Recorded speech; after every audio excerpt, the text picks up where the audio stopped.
Itu yang disebut dengan melepaskan kemelekatan. Ngerti nggih? Boten kok terus sing dimaksud melepaskan dari dunia terus duit dibuahi, mobil dikekno wong, omahe dikekno wong. Oh, boten. Boten gitu.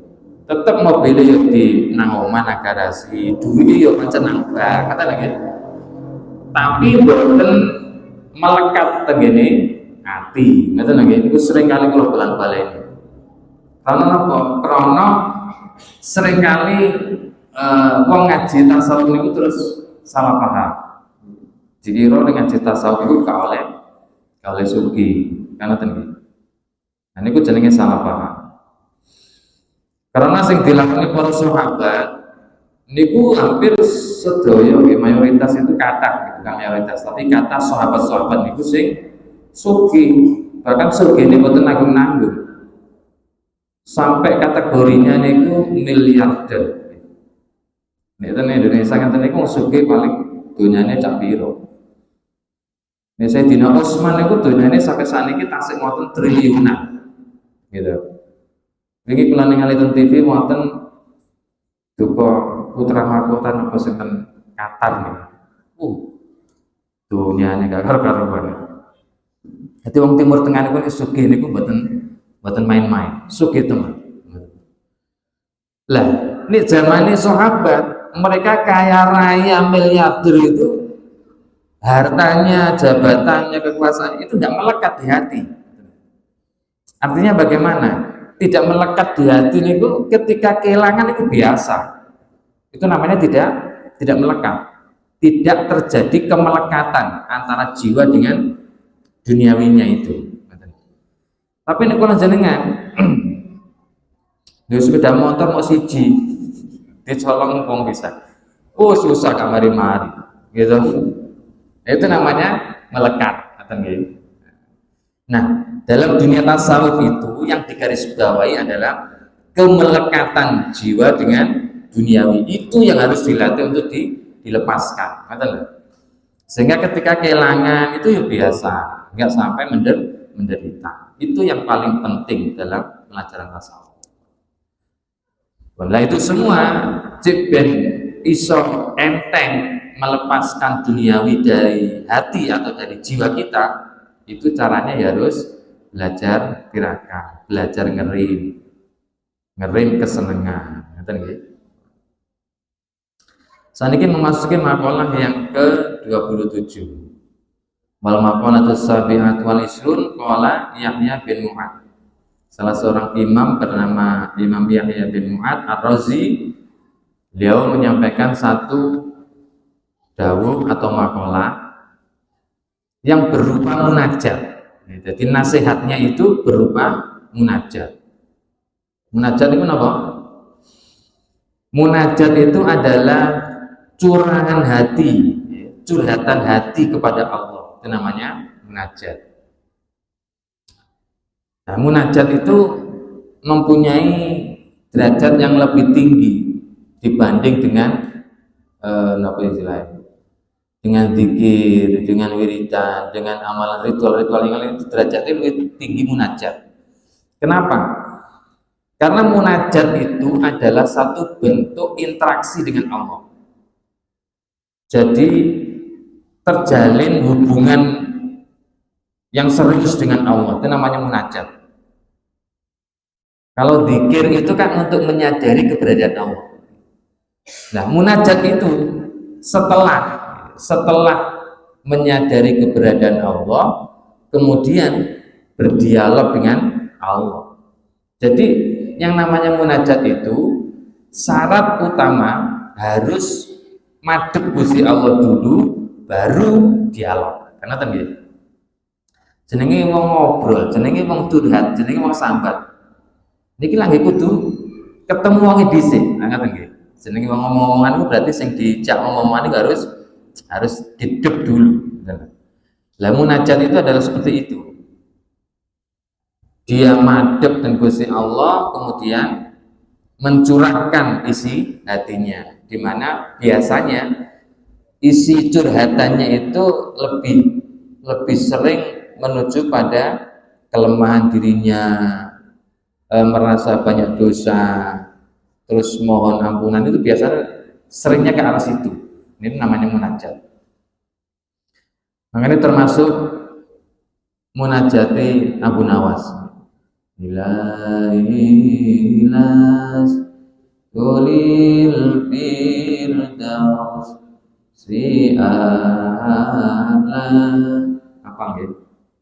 Wala aqwa ala naril jahim. Nah, ini namanya munajat. Paham ya maksudnya kalimat ini? Jadi munajat itu nih berupa bahasa Arab itu nanti akan bisa menyentuh hati ketika kalau jenengan paham dengan kalimat tersebut. Ilahi las tulil firdausi ahla. Ilahi wahai Tuhanku, lastu saya itu bukanlah ahli surga firdaus. Saya bukan ahli surga. Wala aqwa 'alan naril jahim. Tapi saya itu tidak kuat kalau berada di neraka. Ngaten. Nah, ini namanya kan mengadu, ya, sambat yang Gusti kula niki nenten swarga niku nggih janjane mboten pantes. Tapi nenten neraka niku kula mboten kuat Gusti. Ya napa icone? Ngaten nggih. Istilahnya kan ngaten. Itu namanya munajat. Hal-hal semacam itu namanya munajat. Lah, salah seorang ulama niki yang bernama Yahya bin Mu'adz niki juga bermunajat kepada Allah yang kemudian menjadi makalah dalam kitab ini. Isi munajatnya adalah ilahi la yatibul lailu illa bimunajatika. Ilahi du pengiran ingsun la yatibu ora kebagusan apa alailu wengi illa bimunajatika kejaba kelawan munajat dumateng panjenengan.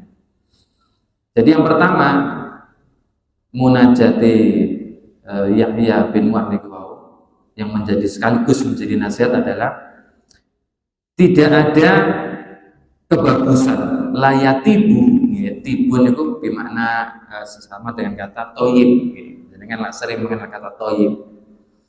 Toyib itu artinya sesuatu yang baik terus dikemas dengan keindahan, itu namanya toyib.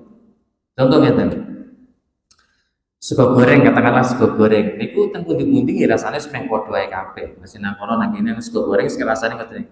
Tapi ketika sing masak niku seorang chef, semerep chef gitu. Koki yang ada di restoran. Niku nek cara rasane meh padha. Tapi kenapa kok mempunyai nilai lebih tinggi? Karena dikemas dengan berbeda. Leren dihiasi kembang-kembang, terus cara penyajiannya rapi, bersih, ngerti lagi. Nah, sehingga ada keindahan di situ. Walaupun rasanya isme podo kabeh jenenge sego goreng ngoten niku.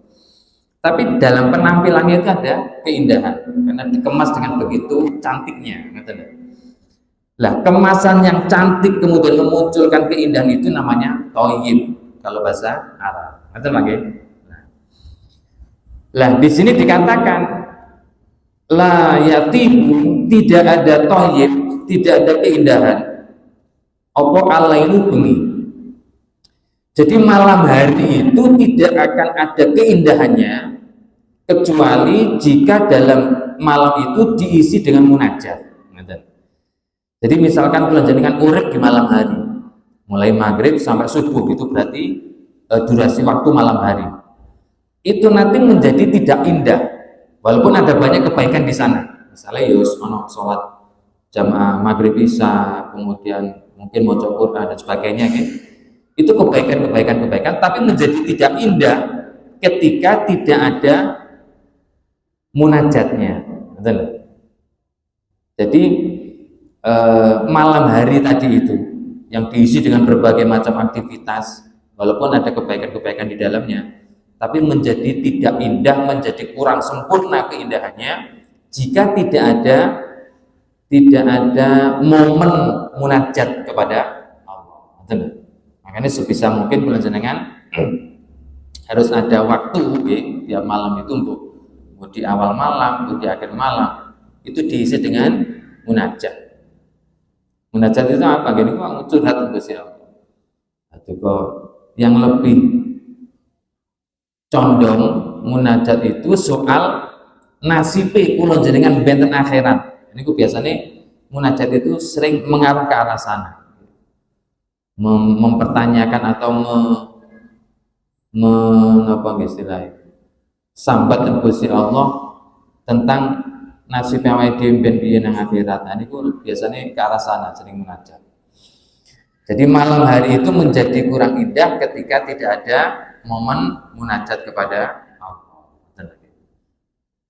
Nah, makanya kula jenengan termasuk ketika malam hari sholat itu juga nanti akan bisa menjadi munajat kalau jenengan bisa memahami kandungan bacaan di dalam sholat. Contohnya misalnya jenengan ketika mau iya karena budu iya karena nasta'in, itu kalau jenengan sambil dipahami sambil dihayati itu termasuk kategori munajat. Jenengan menyampaikan kepada Allah bahwa namun jenengan yang saya andalkan ya Allah, karena saya ini orang yang tidak mampu, maka nek ana apa-apa nggih kula maduli ten jenengan, misalkan ngoten. Itu perluasan makna dari kalimat iya karena budu iya karena nasta'in. Nah itu ketika dibaca dalam sholat itu masuk kategori munajat. Makanya di sholat dalil itu makanya terus menjadi nilainya tinggi itu karena ada momen munajat di dalam sholat malam. Itu kalau sambil dihayati. Poin itu poin yang pertama. Jadi malam hari itu menjadi kurang sempurna keindahannya kalau tidak dibarengi dengan momen munajat. Dengan munajat curhatan Allah, sambatan Allah nggih. Ya monggo. Permasalahan yang dihadapi ini pun opo lan niku sing disambat kata Gusti Allah. Urusan anak, urusan bojo, urusan nyambut gawe, nggih matur lan Gusti Allah nggih. Niku jenenge curhat munajat.